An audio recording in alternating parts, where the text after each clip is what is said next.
Hello दोस्तों, स्वागत है आप सबका एक बार फिर से यूट्यूब चैनल पर। इस वीडियो में हम बात करने वाले हैं UP triple S C VPO यानी ग्राम पंचायत अधिकारी सीरीज का ये 8वां प्रैक्टिस सेट है जो कि होने वाला है। इसके पहले 7 प्रैक्टिस सेट है जो मैंने करवा चुके हैं। इसके अलावा इसी चैनल पर प्लेलिस्ट मिल जाएगी आपको वीपीओ यानी ग्राम पंचायत अधिकारी से संबंधित अलग से, जिसमें मैंने पूरा पंचायती राज आपको पूरा थ्योरी कराया हुआ है और उसी की बात है जो कि हम प्रैक्टिस सेट कर रहे हैं। ठीक है, तो काफ़ी महत्वपूर्ण सीरीज है, आप लोग जरूर फॉलो करिएगा, आपके एग्जाम के लिए ये फायदेमंद होगा। ठीक है, तो देखिए पहला क्वेश्चन यहाँ पर क्या है, पंचायती राज का मुख्य उद्देश्य है। तो यहाँ पर आपको बताना है कि पंचायती राज का मुख्य उद्देश्य है जो कि क्या है, तो आपको ये बताना है। तो देखिए पंचायती राज का मुख्य उद्देश्य क्या है, जनता को राजनीतिक रूप से जागृत करना, रोजगार का सृजन करना, जनता को विकास मूलक प्रशासन में भागीदारी योग्य बनाना, कृषि उत्पादन को बढ़ावा देना और उसे सशक्त करना। तो इसका देखिए इन चारों ऑप्शन में सबसे उपयुक्त आंसर ऑप्शन नंबर सी यहाँ पर हो जाएगा। ये चीज आपको ध्यान देना है। वह न्यूनतम जनसंख्या कितनी है जिसके नीचे 73वें संविधान संशोधन अधिनियम के उपबंध के अनुसार मध्यवर्ती स्तर पर पंचायतें गठित नहीं की जा सकती हैं। तो यहाँ पर आपको बताना है कि यदि आपको मध्यवर्ती स्तर पर यानी ब्लॉक स्तर पर पंचायतें गठित करना है तो मिनिमम संख्या कितनी होनी चाहिए। तो ध्यान दीजिएगा, दूसरे का बी यहाँ पर सही हो जाएगा, सही आंसर हो जाएगा 20 लाख। 73वें संविधान संशोधन जो 1992 होता है उसमें उपबंध किया गया कि मध्यवर्ती स्तर पर जो पंचायतें होंगी उनका गठन तभी हो सकता है जब जनसंख्या 20 लाख से अधिक हो, अगर उससे कम है तो नहीं होगी। ये चीज आपको ध्यान देना है। अगला क्वेश्चन है, भारतीय संविधान के किस भाग में तीनों सोपानों को बनाने की परिकल्पना की गई है। तो तीनों सोपानों को बनाने की परिकल्पना भाई साहब किसमें की गई है। तो तीसरे का सही आंसर क्या हो जाएगा, भाग नंबर 9। ये चीज आपको ध्यान देना है। भाग 9 में तीनों सोपानों में पंचायतें बनाने की परिकल्पना है जो कि की गई है, भाग 9 के ही तहत है, जो कि अनुच्छेद जो आपका 243 बी है। इसके अनुसार प्रत्येक राज्य में ग्राम और मध्यवर्ती स्तर पर क्षेत्र पंचायत और जिला स्तर पर जो जिला पंचायत है इनका गठन किया जाएगा। ये चीज आपको ध्यान देना है। अगला क्वेश्चन है, पंचायत का सदस्य बनने के लिए न्यूनतम एज कितनी होनी चाहिए। तो देखिए न्यूनतम एज होनी चाहिए 21 साल। देखिए वोट देने के लिए 18 साल की होनी चाहिए, पंचायत का सदस्य बनने के लिए 21 साल होनी चाहिए, लोकसभा का सदस्य बनने के लिए 25 वर्ष एज होनी चाहिए और 30 वर्ष राज्यसभा का अध्यक्ष बनने मतलब वो सदस्य बनने के लिए। ये चीज आपको ध्यान देना है।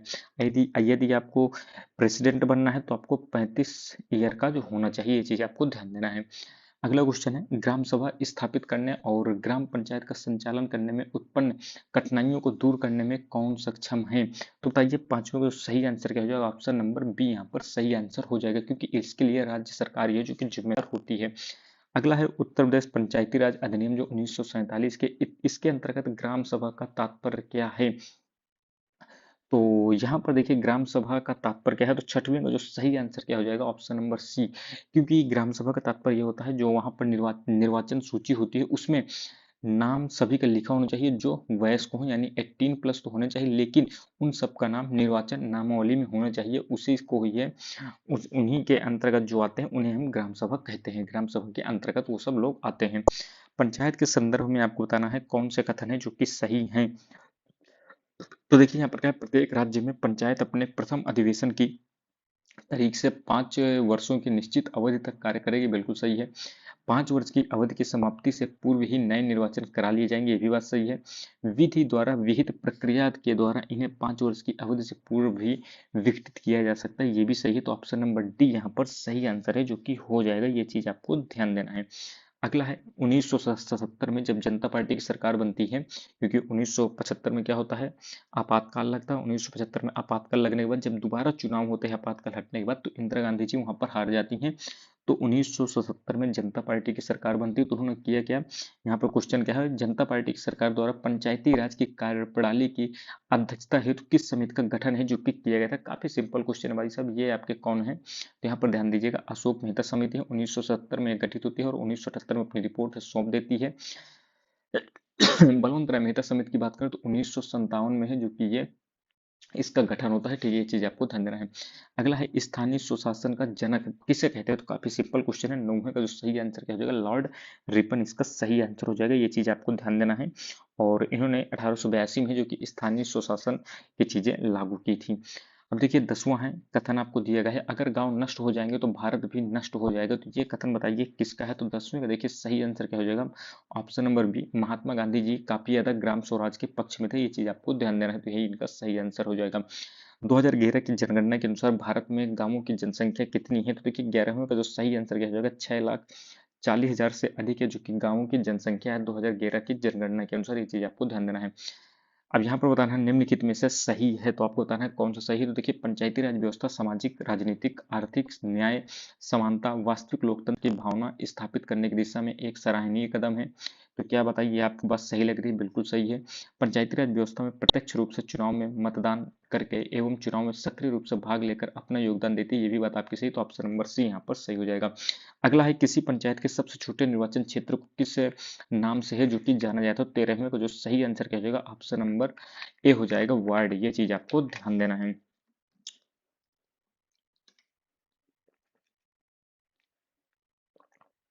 अगला क्वेश्चन है 14वां, ग्राम पंचायत के संगठन को अधिसूचित करने के लिए ग्राम प्रधान के अतिरिक्त कितने सदस्यों को निर्वाचित होना आवश्यक होता है?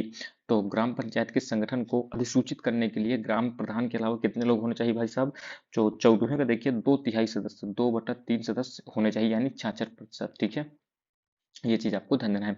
किसी संविधान संशोधन द्वारा एक सुनियोजित पंचायती राज व्यवस्था स्थापित करने का मार्ग है जो कि प्रशस्त हुआ। तो बताइए किससे प्रशस्त होता है? तो पंचायती राज को लेकर देखिए 15वें को जो सही आंसर क्या हो जाएगा? ऑप्शन नंबर ए, 73वां संविधान संशोधन 1992। चीज आपको ध्यान देना है। अगला क्वेश्चन है, पंचायत चुनाव संपन्न कराने के लिए मुख्य निर्वाचन अधिकारी की नियुक्ति की जाती है, किसके द्वारा है की जाती है? 16वें को जो सही आंसर क्या हो जाएगा? राज्य सरकार द्वारा है, जो कि मुख्य निर्वाचन अधिकारी की नियुक्ति की जाती है। ये चीज आपको ध्यान देना है। ठीक है, और इसका उल्लेख किसमें मिलता है? तो 243 आर्टिकल 243 का टा, ये चीज आपको ध्यान देना है। 243 का टा है जो कि इसका आर्टिकल है, ये चीज भी आपको ध्यान देना है। अगला है राज्य निर्वाचन आयोग क्या? तो काफी अच्छा क्वेश्चन है, सरल भी है। ये आपका संवैधानिक संस्था है और इसके उल्लेख की बात करें 243 के में इसका उल्लेख है। किसी पंचायत की अवधि की समाप्ति से पूर्व पंचायत के एक विघटन पर गठित पंचायत की अवधि होती है। तो देखिए इसकी क्या होती है? तो ये क्या होता है? शेष अवधि के लिए है, जो कि क्या कहते हैं, पंचायत जो गठित की जाती है नई, वो शेष अवधि के लिए ही बनती है। मान लीजिए 2 साल तक कोई पंचायत चलती है और बाद में विघटित कर दी जाती है, तो बाद में जो भी नई क्या कहते हैं पंचायत बनेगी तो 3 साल के लिए बनती है। चीज आपको ध्यान देना है। राज्य सभा के सदस्यों का और राज्य की विधान परिषद के सदस्यों का पंचायत समिति एवं जिला पंचायत में प्रतिनिधित्व के लिए उपबंध की जो व्यवस्था है ये किस अनुच्छेद में है जो कि की गई है? तो 19वें का सही आंसर क्या हो जाएगा? आर्टिकल 243 का 3 का घाव होगा। ये चीज आपको ध्यान देना है। ठीक है, आर्टिकल 243 घा में क्या है? तो ये देखिए आरक्षण से रिलेटेड है, ये चीज आपको ध्यान देना है। ठीक है, अगला है पंचायतों को संवैधानिक दर्जे की प्राप्ति ग्राम पंचायत के विकास के किस चरण में है जो कि होती है? तो 20वें का सही आंसर क्या हो जाएगा? 6वां चरण। ये चीज आपको ध्यान देना है।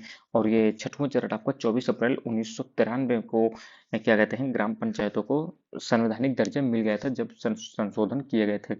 उत्तर प्रदेश में गांव सभा व गांव समाज के क्षेत्राधिकार का सम्मेलन कब किया गया था? तो देखिए 21वें का सही आंसर क्या हो जाएगा? ऑप्शन नंबर सी, 1955 इसका सही आंसर है, जो कि हो जाएगा। ये चीज आपको ध्यान देना है। किस वर्ष नरेगा का नाम बदलकर महात्मा गांधी राष्ट्रीय ग्रामीण रोजगार गारंटी एक्ट कर दिया गया था? तो काफी सिंपल क्वेश्चन है भैया, ये 2009 में है जो कि कर दिया गया था 2 अक्टूबर को। ठीक है, और 2005 में एक्ट बनता है, 2006 में भारत में लागू होता है।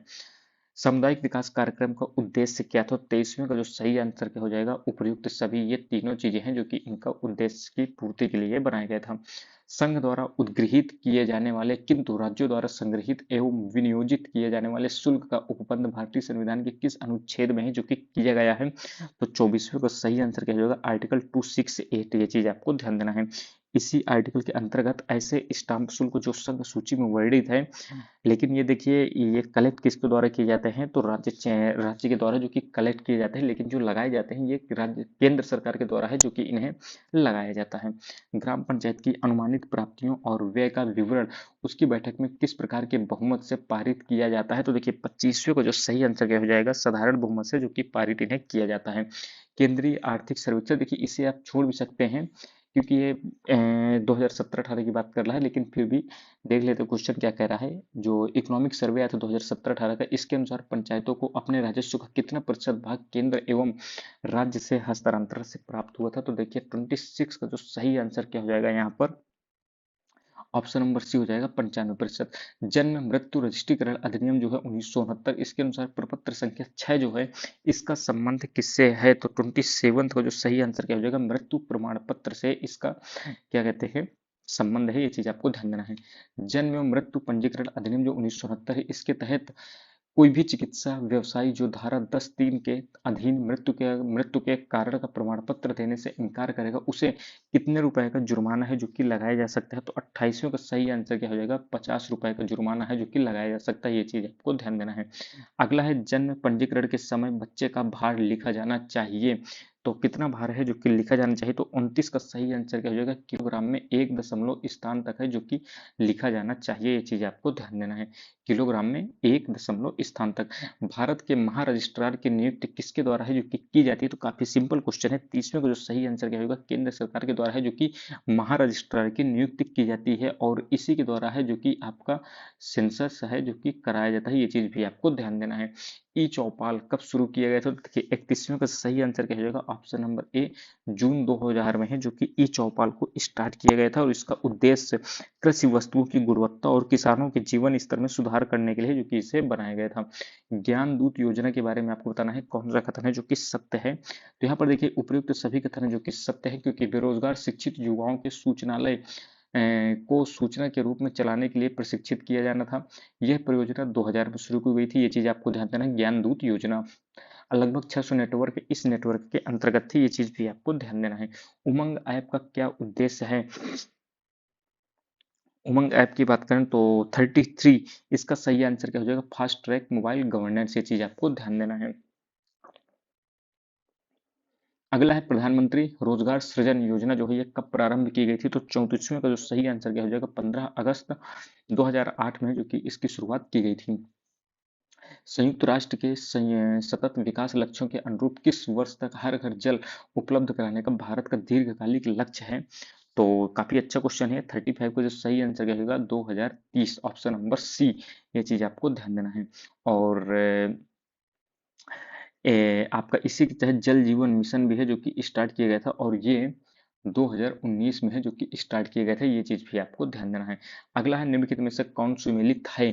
तो देखिए योजना का नाम और प्रारंभ वर्ष है यहाँ पर। तो यहाँ देखिए 20 सूत्री कार्यक्रम 1975-76 में जब आपका क्या कहते हैं, यहाँ पर क्या देखिए कौन सा सुमेलित सही है। तो देखिए डी तो आपका गलत हो जाएगा क्योंकि 1975-76 में आता है। ठीक। ग्रामीण विद्युतीकरण योजना की बात करें तो 1969-70 में आता है, ये भी गलत हो जाएगा। ग्रामीण आवासीय योजना की बात करें तो 1997-58, ये सही है। न्यूनतम आवश्यकता कार्यक्रम ये आपको 1974-75 में है जो कि आता है। ये चीज आपको ध्यान देना है। ठीक है, कौन सही सुमेलित है। तो यहाँ पर देखिए आपका 36वें को जो सही आंसर क्या होगा, ऑप्शन नंबर बी है जो कि यहाँ पर हो जाएगा। अगला है 36 के बाद क्या है आपका, यहाँ पर देखिए एक क्वेश्चन आपका 37 वाला मिस है। ये जो ऑप्शन आपको नीचे दिए गए हैं ना ABCD, तो ये किससे, ये अंत्योदय योजना शुरुआत की बात कर रहा है। तो अंत्योदय योजना कब शुरू होता है, तो ध्यान दीजिएगा 1977-78 में जो कि अंत्योदय योजना आपकी आती है। ये चीज आपको ध्यान देना है। इसी का नाम है बाद में दीनदयाल उपाध्याय अंत्योदय योजना कर दिया जाता है, जो कि 2014 में आती है PM मोदी के क्या कहते हैं कार्यकाल में। अगला है 38, निम्नलिखित में से कौन सा सही सुमेलित है। तो यहाँ पर देखिए राष्ट्रीय परिवार नियोजन बीमा योजना, तो यहाँ पर आपको बताना है क्या सही है। तो देखिए नवंबर 2005 में आता है। ये चीज आपको ध्यान देना है। राष्ट्रीय ग्रामीण स्वास्थ्य मिशन की बात करें तो 12 अप्रैल 2005, ये बिल्कुल सही। तो ऑप्शन नंबर बी सही हो जाएगा। आश्रय बीमा योजना ये कब आती है, तो अक्टूबर 2001 में आती है। कृषि श्रमिक सामाजिक सुरक्षा योजना जुलाई 2001 में है जो कि आती है। चीज आपको ध्यान देना है।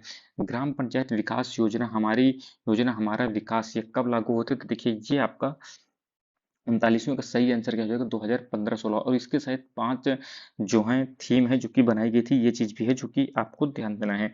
ग्राम पंचायतों के विकास योजना, ये सब चीज़ें पंचायतों को सामाजिक, आर्थिक और वैयक्तिक विकास की दिशा में प्रगतिशील करने के लिए है, जो कि इसको लाया गया था।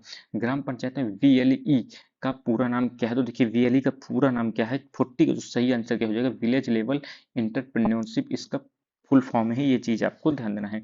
41 क्वेश्चन का है, पंचायत सहायक की नियुक्ति के संदर्भ में आवेदन पत्र आमंत्रित करने की सूचना किसके द्वारा है जो कि जारी की जाती है? तो 41 का सही आंसर क्या हो जाएगा? यहाँ पर ध्यान दीजिएगा, ये आपका ग्राम प्रधान के द्वारा है जो कि जारी की जाती है, ये चीज आपको ध्यान देना है। ग्राम पंचायत के प्रधान द्वारा है जो कि जारी किया जाता है।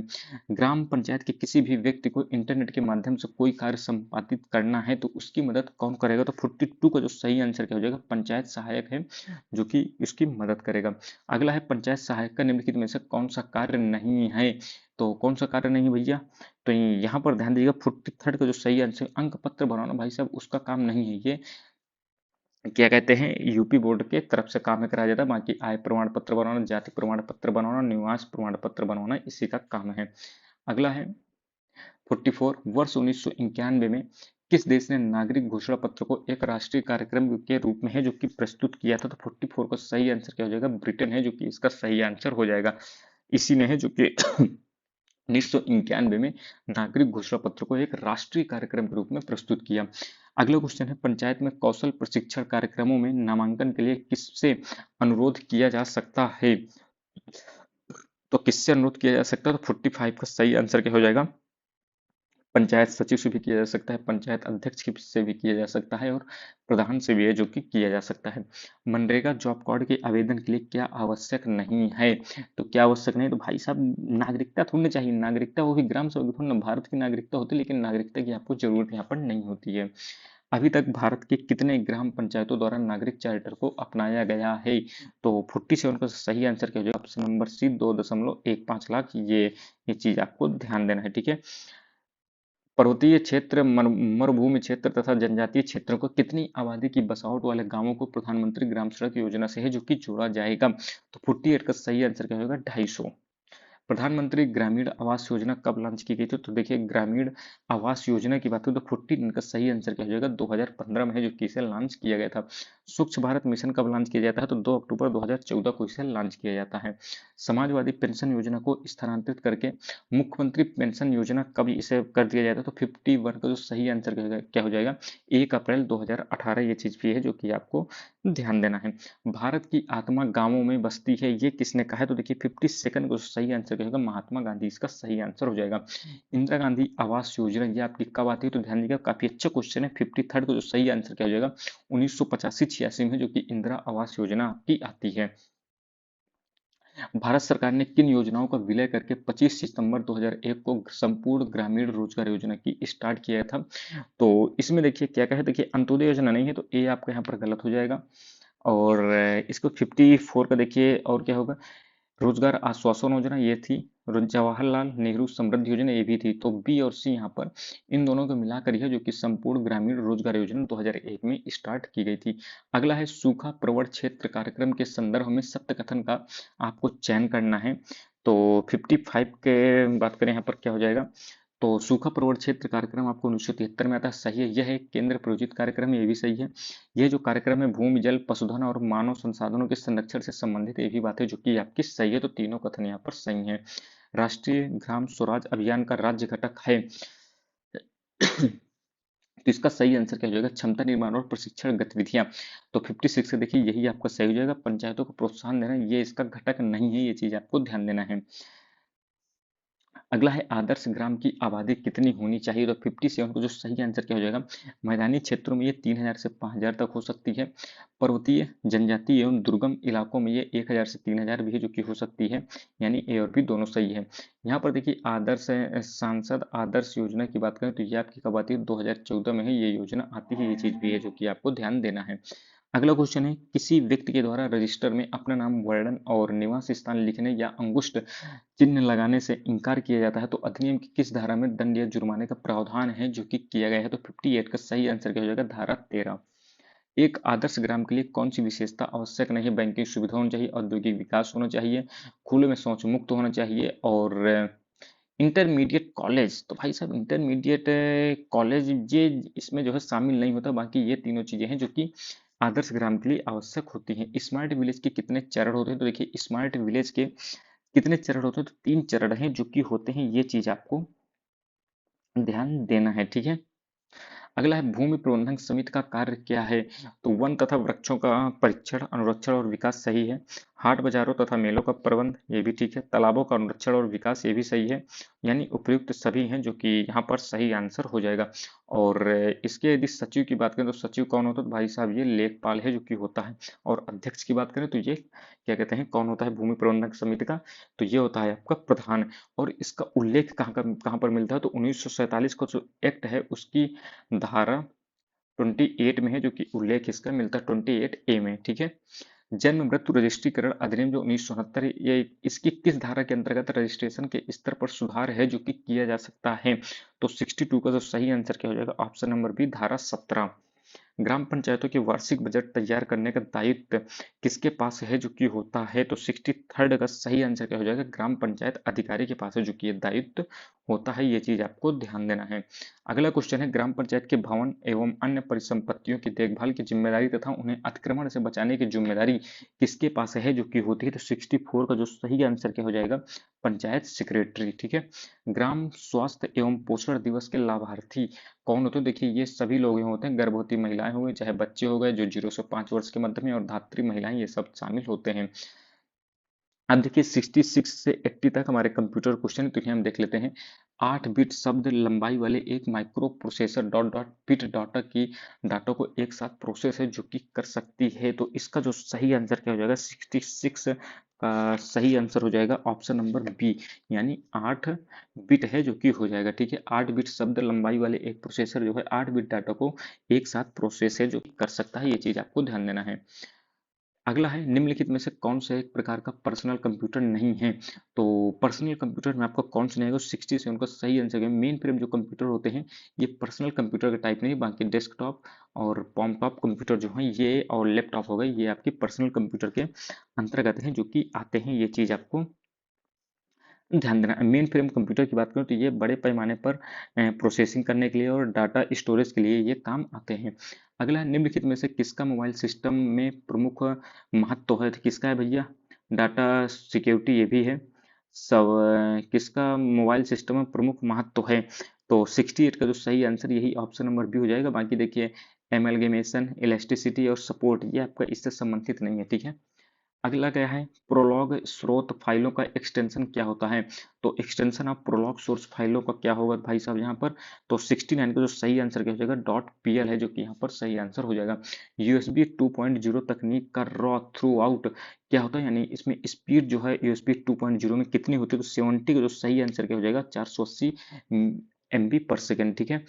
कंप्यूटिंग सेवाएं जैसे डाटा स्टोरेज सर्वर और इंटरनेट पर डाटाबेस के वितरण को किस रूप में है जो कि जाना जाता है, तो यहाँ पर सही आंसर क्या हो जाएगा, ऑप्शन नंबर डी हो जाएगा, क्लाउड कंप्यूटिंग इसका सही आंसर हो जाएगा।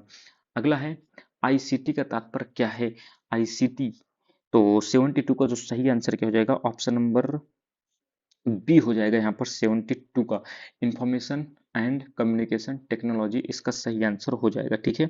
ये चीज आपको ध्यान देना। 73rd क्या है, FQDN का पूर्ण रूप है, देखिए आईसीटी का इंफॉर्मेशन एंड कम्युनिकेशन टेक्नोलॉजी, इनके फुल फॉर्म जरूर ध्यान दीजिएगा। FQDN की बात करें तो 73rd का सही आंसर क्या हो जाएगा, फुली क्वालिफाइड डोमेन नेम इसका फुल फॉर्म है जो कि हो जाएगा, ये चीज आपको ध्यान देना है। फुली क्वालिफाइड डोमेन नेम एक होस्ट नेम है जो डोमेन नेम से मिलकर है जो कि बना है, ये चीज आपको ध्यान देना है।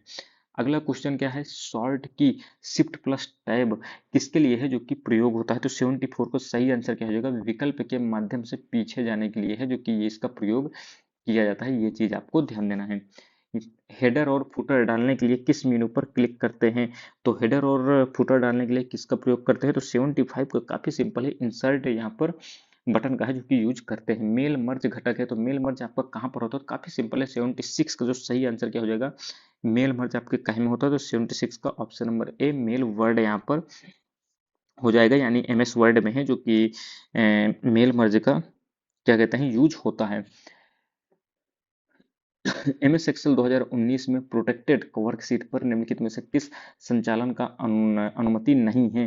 किस संचालन की अनुमति नहीं है आपको? तो 77 को जो सही क्या हो जाएगा, डिलीट द वर्कशीट है, यहाँ पर इसकी अनुमति नहीं होती है। बाकी कॉलम सम्मिलित करना और फॉर्मेट सेल्स और एक रॉ को शामिल करना, ये सब चीजें हैं जो कि होते हैं।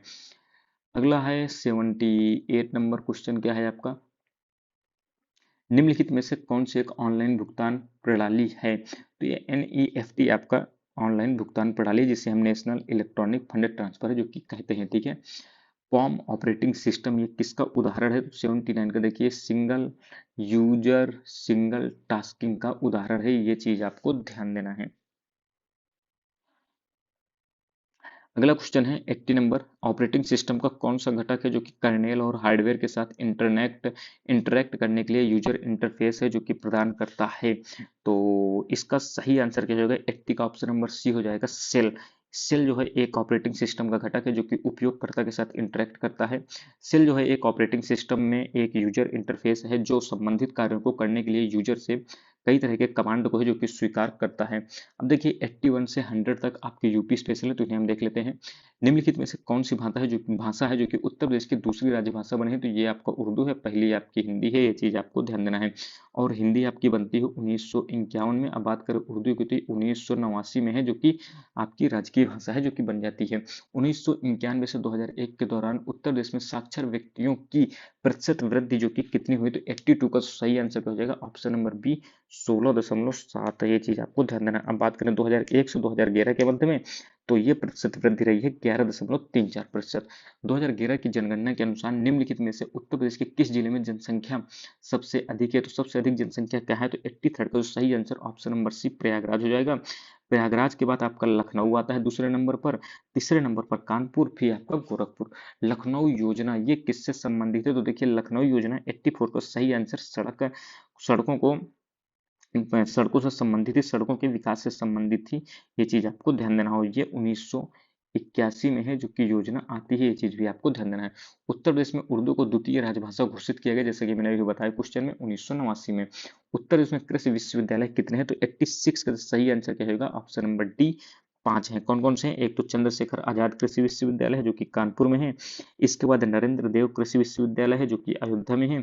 सैम हिंगिस बॉटम कृषि विश्वविद्यालय है जो कि प्रयागराज में है। सरदार वल्लभ भाई पटेल कृषि विश्वविद्यालय है जो कि मेरठ में है।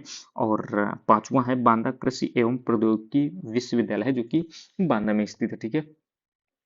अगला है, निम्नलिखित जनजातियों में से किसकी संख्या उत्तर प्रदेश में सर्वाधिक है? तो उत्तर प्रदेश में बताइए किस जनजाति की संख्या है जो कि सर्वाधिक है? तो 87 का जो सही आंसर क्या हो जाएगा, ऑप्शन नंबर बी हो जाएगा, थारू जनजाति, ये चीज आपको ध्यान देना है। ये प्रतिशत कितना है कुल जनजाति की जनसंख्या में, इसका प्रतिशत कितना है भाई साहब, 77.4% है। और ये सामान्यतः उत्तर प्रदेश के तराई क्षेत्र में जो कि पाई जाती है। दूसरे स्थान पर सबसे ज्यादा आपके बुक्सा जनजाति है जो कि पाई जाती है। राष्ट्रीय कवि मैथिली शरण गुप्त की बात करें तो उत्तर प्रदेश के किस जिले में इनका जन्म होता है? तो भाई साहब इनका जन्म झांसी में है जो कि